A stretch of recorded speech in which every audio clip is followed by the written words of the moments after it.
बघा क्वेश्चन काय आहे, एका सांकेतिक भाषेमध्ये ई ला आपण काय लिहितो, 5 लिहितो, ठीक आहे, आणि हॉटेलला आपण 12 लिहितो. तर त्याच सांकेतिक भाषेमध्ये लॅम्बला आपण कसं लिहिणार, ठीक आहे. तर ईचा ओरिजिनल क्रमांक माहिती आहे 5च आहे. याचा अर्थ हा जो हॉटेल वर्ड आलेला आहे HOTEL इज इक्वल टू 12 आलेला आहे, तो चेक करू आपण.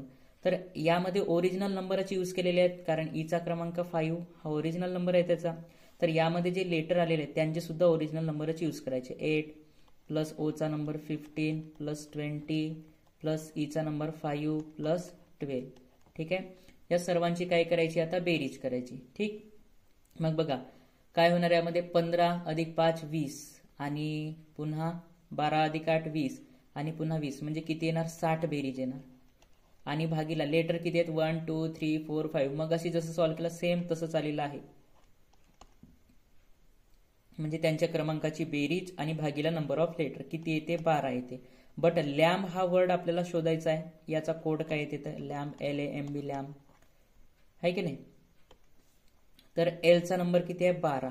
ओरिजिनल नंबरच घ्यायचा आहे, 1 13 आणि 2. ह्या सगळ्यांची काय करायची आहे, बेरीज करायची आहे, ठीक आहे. करा बेरीज. 12 अधिक 15 किती होणार, 25 होणार. सॉरी 12 अधिक 13 25 होणार.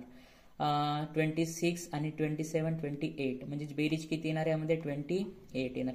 आणि नंबर ऑफ लेटर किती आहेत, किती लेटर आहेत, 1 2 3 4 डिवायडेड बाय 4 म्हणजेच किती येणार उत्तर, यामध्ये 7 येणार. ऑप्शन नंबर काय येणार, 4, ठीक आहे. अशा पद्धतीनं NMMSच्या पेपरमध्ये प्रश्न विचारले जातात.